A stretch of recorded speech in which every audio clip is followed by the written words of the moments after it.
మీ car EMI కట్టలేకపోతున్నారా? మీ car EMI మేము కడతాం. ఈ నెంబర్కి కాల్ చేయండి. నమస్తే, వెల్కమ్ టు సుమన్ టీవీ. నేను మీ ప్రేమ్. ఇవాళ మనతో ఉన్నారు తోడు నీడ ఫౌండేషన్ ఫౌండర్ రాజేశ్వరి గారు, లైఫ్ కోచ్. ఎన్నో జీవితాలను మార్చి ఇవాళ మన ముందు ఉన్నారు.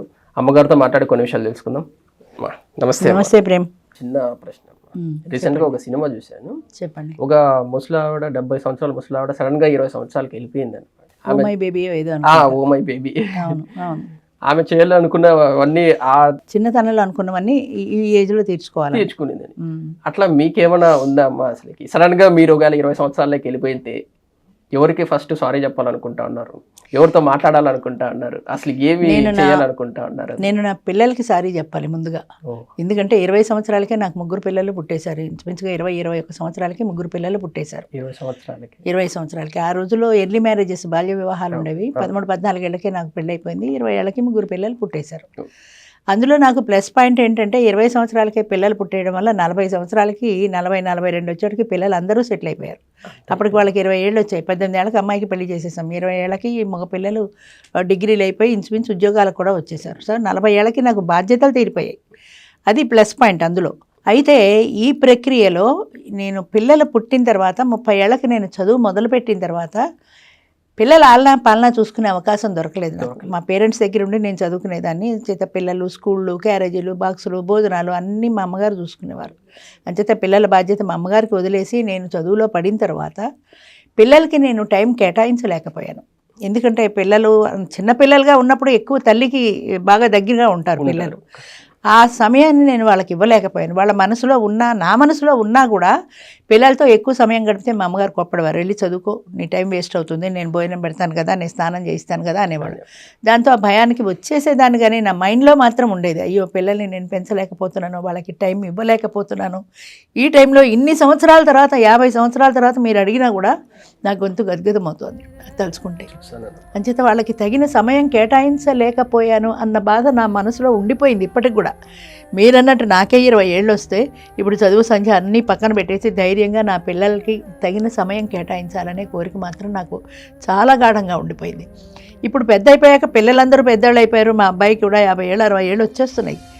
కానీ ఇప్పుడు నేను ఎంతవరకు వాళ్ళని ఒళ్ళో కూర్చోబెట్టుకొని ముద్దలు పెట్టగలుగుతాను, ఆ చిన్నతనంలో పక్కన పడుకోబెట్టుకుని కబుర్లు చెప్పగలుగుతాను? చేయలేం కదా. కొన్ని పనులు మనసులో ఉన్నా కూడా అవి తీరని కోరికలుగానే ఉండిపోతాయి. అవి చేయలేం. వెళ్తాను, కాసేపు కూర్చుంటాను, భోజనం చేస్తాను, కబుర్లు చెప్పుకుంటాం, వస్తాం, అంతవరకే. కానీ చిన్నతనంలో వాళ్ళకి తగిన సమయాన్ని నేను కేటాయించలేదు, వాళ్ళ ఆలనా పాలనా చూడలేదు అన్న మనసులో కోరిక మాత్రం చాలా ప్రగాఢంగా ఉండిపోయింది.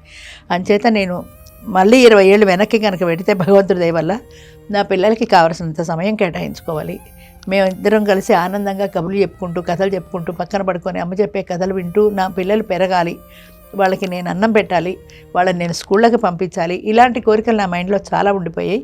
అవి తీర్చలేకపోయాను కాబట్టి నేను సారీ కూడా నా పిల్లలకే చెప్తాను. ప్రపంచంలో ఎవరికీ చెప్పను సారీ. ఎందుకంటే ఎవరికీ చెప్పేలాంటి పరిస్థితి రాలేదు నాకు. నా పిల్లలకి మాత్రం సారీ చెప్తాను. ఎందుకంటే నా బాధ్యత నేను సక్రమంగా నిర్వర్తించలేకపోయాను అన్న బాధ నా మనసులో ఉండిపోయింది కాబట్టి నేను సారీ చెప్పాల్సి వస్తే నా పిల్లలకే చెప్తాను. వాళ్ళు కూడా ఎంతో మిస్ అయ్యి ఉంటారు. చాలా చాలా మిస్ అయ్యి ఉంటారు వాళ్ళు కూడా. అయితే అదృష్టం ఏంటంటే ఇంత జరిగినా పెద్ద అయిన తర్వాత వాళ్ళు ఏ రకంగా అమ్మని మిస్ అయ్యారో ఇప్పుడు మాత్రం వాళ్ళు మిస్ అవ్వడానికి ఒప్పుకోరు. అంటే ఏ చిన్న బాధ నా మనసులో కలిగినా కూడా వాళ్ళు ఇమీడియట్గా రియాక్ట్ అవుతారు. అమ్మ బాధపడకూడదు, అమ్మ కళ్ళ నీళ్లు రాకూడదు, అమ్మ సంతోషంగా ఉండాలి అన్నదానికి వాళ్ళు ఎంతైనా సరే వాళ్ళు ప్రయత్నం చేస్తారు. ఆల్రెడీ చూసారు కాబట్టి అది చాలు. దాన్ని ఫేస్ చేయాలనుకోలేదు. అవును, అది చాలు ఈ జీవితానికి అనుకుంటా. నేను మంచి పిల్లలుగా పుట్టడం నేను చేసుకున్న అదృష్టం అది. ఎప్పుడు మీరు ఫీల్ అవ్వలేదమ్మా? అంటే ఆ యవ్వనం, అంటే పిల్లలు మిస్ అయిన ఫీలింగ్ ఉంది. అవును. అంటే ఇంక యవ్వనంలో పెళ్ళి అయినాను అందరిలాగా నేను లేదు, అది నాకు ఎప్పుడూ కలగల. అయితే సొసైటీ పరంగా అనిపించేది. వ్యక్తిగతంగా నా భర్త లేడే అన్న బాధ కంటే కూడా నాకు ఎప్పుడు అనిపించలేదు. సొసైటీ పరంగా దంపతులు ఇద్దరు కలిసి ఫంక్షన్స్కి అటెండ్ అయినప్పుడు, ముఖ్యంగా పిల్లలు స్కూల్ ఫంక్షన్స్కి పేరెంట్స్ని పిలుస్తారు కదా, అలా వెళ్ళినప్పుడు నేను ఒక్కదాన్నే వెళ్లాల్సి వచ్చేది. అలాంటప్పుడు మాత్రము నేను ఒంటరిగా ఉన్నాను అన్న బాధ తప్ప, సొసైటీ పరంగా తప్ప వ్యక్తిగతంగా నేను ఏ రోజు బాధపడలేదు. ఒక తోడు లేదని.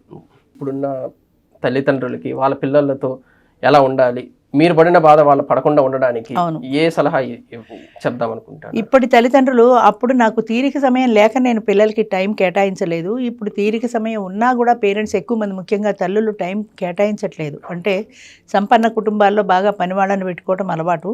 అంచేత ఓ కేర్ టేకర్ లాగా ఓ పనివాళ్ళని పెట్టేసుకుంటారు. ఆ అమ్మాయి ఎత్తుకుంటుంది, ఆ అమ్మాయి ఆడిస్తుంది, ఆ అమ్మాయి అన్నం పెడుతుంది, ఆ అమ్మాయి అన్నీ చూస్తుంది.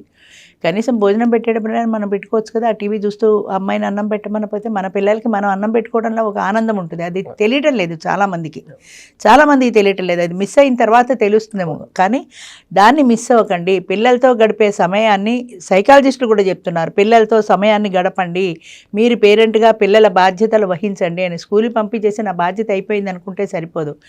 ఈ రోజున ఈ చిన్నపిల్లలు రేపు గడ్డాలు మీసాలు వచ్చి పెద్దవాళ్ళు అయిన తర్వాత మీకు వాళ్ళ బాల్యం కావాలంటే రాదు మళ్ళీ. అంచేత బాల్యంలో పిల్లలకి ముఖ్యంగా సమయం పెట్టండి, వాళ్ళకి సమయం ఇవ్వండి, వాళ్ళ మాటలు విని ఆనందించండి. మీరు చెప్పదలుచుకున్నది ఏదైనా సరే కథల రూపంలో వాళ్ళకి నీతి వాక్యాలు చెప్పండి, నీతి కథలు చెప్పండి. అయితే ఒకటి, ఇప్పుడు నీతి కథలు పిల్లలు కూడా వింటాలా? ఎక్కడో విన్నాను, అదేంటి హరిశ్చంద్రుడు నీతి కథ స్కూల్లో మాస్టర్ చెప్పి, హరిశ్చంద్రుడు సత్య హరిశ్చంద్రుడు అన్నాడు ఆయన్ని, జీవితంలో ఎప్పుడూ అబద్ధం ఆడలేదు, ఎన్ని కష్టాలైనా పడ్డాడు కానీ ఆయన జీవితంలో అబద్ధం ఆడలేదు అని కథ చెప్పి, ఈ కథలో మీకు తెలిసిన నీతి ఏంటి అని అడిగాడు. అంటే ఓ పిల్లాడు చెప్పేట, నేను ప్రాణం పోయినా సరే నిజం చెప్పనండి. ఎందుకంటే నిజం చెప్పడం వల్ల కదా ఇన్ని కష్టాలు వచ్చాయి ఆయనకి. నిజం చెప్పడం ఎందుకు, ఇన్ని కష్టాలు పడ్డం ఎందుకు, ఒక అబద్ధం చెప్తే పోయింది కదా అనిపించింది. అంతేగాని ఆ నీతి నిజాయితీల కోసమని, సత్యవాక్య పరిపాలన కోసమని ఆయన కష్టపడ్డాడు అన్న నీతి ఆ పిల్లాడికి తెలియలే. అంచేత ఇప్పుడు చెప్పినా కూడా యాంటీగానే ఆలోచిస్తున్నారు జనం. అంచేత తల్లిదండ్రులు పిల్లల్ని సరిదిద్దే వయసు అది, 10-12 ఏళ్ల వరకు. ఆ వయసులో మీరు జాగ్రత్తగా, వాళ్ళు టీనేజ్కి వచ్చాక కూడా జాగ్రత్తగా ఉండాలి పిల్లలతో. చాలా జాగ్రత్తగా ఉండండి, వాళ్ళకి సమయాన్ని కేటాయించాలి. వాళ్ళ వ్యక్తిగతమైనటువంటి వాళ్ళ పనులు కానీ అది కానీ మీరు చేసుకుంటే మంచిది, పని వాళ్ళ మీద ఆధారపడకుండా. ఆ పిల్లలకి ప్రేమ ఉంటుంది, అమ్మ నాకు అన్ని చూసింది అని కావాలి. ఎవరో అది ఏ వయసులో అయితే తల్లి ప్రేమ అవసరమో ఆ వయసులో మనం దాన్ని అందివ్వగలగాలి. అది ఇవ్వనప్పుడు చేయి జారిపోయాక గడిచిపోయిన కాలం మళ్ళీ రాదు. మీరు అన్నట్టు 60లో 20 రాదు కదా, అంచేత చేయలేరు. కాబట్టి వాళ్ళకి తగిన సమయం కేటాయించాలి. వాళ్ళ వ్యక్తిగతమైనటువంటి వాళ్ళ పనులు చూసుకోవడంలో, వాళ్ళ హోంవర్క్ చేసుకోవాలన్నా మీరు పక్కన కూర్చొని చేయించండి. వాళ్ళకి అది ఆ దగ్గర అమ్మ ఉంది అనే ఒక ధైర్యం వస్తుంది. మేము చిన్నప్పుడు అంటే నాకు 30 ఏళ్ళు వచ్చాక మళ్ళీ చదువుకోవడం మొదలుపెట్టా. నా పిల్లలందరూ చిన్నపిల్లలు, అందరం కూర్చొని చదువుకునే వాళ్ళం. తెల్లవారుజాము 4 గంటలకు లేచి, మా అమ్మగారు నాన్నగారు నిద్రపోయేవాళ్ళు కాదు, లేచి వచ్చి కూర్చొని మా పక్కన, మా అమ్మగారు ఏదో పేపర్ పుస్తకం చదువుకునేవారు, మా నాన్నగారు ఆఫీస్ కాగితాలు ముందేసుకుని వాళ్ళు కూడా మాతో పాటే ఉండేవారు. అంతేగాని మీరు చదువుకోండి అనేసి వాళ్ళు పడుకోవాలి. అంచేత వ్యక్తిగతమైనటువంటి శ్రద్ధ వహించాలి పేరెంట్స్. అట్లా వహించినప్పుడే పిల్లలకు కూడా బాధ్యత తెలుస్తుంది. Thank you. Thank you.